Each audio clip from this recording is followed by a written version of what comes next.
Hi friends, నేను నవారా రైస్తో తయారు చేసే దోశ బ్యాటర్ గురించి చెప్దాం అనుకుంటున్నానండి. నవారా రైస్, పెసరపప్పు ప్లస్ మెంతులు. దోశకు నేను ఎప్పుడు ఇట్లా రెడీ చేస్తానండి. మెంతులు కూడా వేస్తాను. ఆ మూడు కలిపిన దోశ బ్యాటర్ అనండి నెక్స్ట్ డే మార్నింగ్ ఇలా పులిసి తయారు అయిందండి. దీనికోసం మనం ప్యాన్ రెడీగా పెట్టుకుందాం. ప్యాన్ రెడీగా ఉందండి. ప్యాన్ రెడీ అయ్యే లోపల మనము చట్నీకి రెడీ చేసుకుందామండి. చూడండి ఫ్రెండ్స్, నేను ముందలే వేయించి పెట్టేశానండి. ఫ్లాక్స్ సీడ్స్, నువ్వులు, పల్లీలు, మిర్చి, వీటి కాంబినేషన్లో చట్నీ ప్రిపేర్ చేద్దామండి. ఇప్పుడు మనం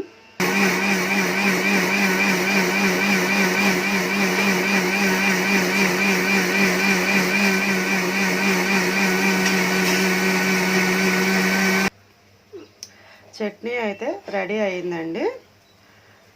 దోశ వేయటానికి రెడీ చేస్తున్నాను. చూడండి, ఆయిల్ రుద్దుతున్నాను దోశకి.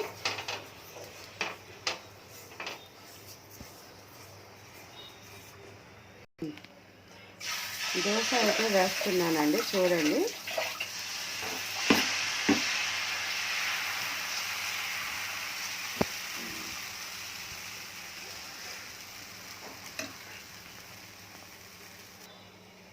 హాయ్ అండి, దోశ అయితే రెడీ అయిపోయింది. దోశ విత్ మనం రెడీ చేసుకున్న ఫ్లాక్స్ సీడ్స్, నువ్వులు, పల్లీల చట్నీ అండి.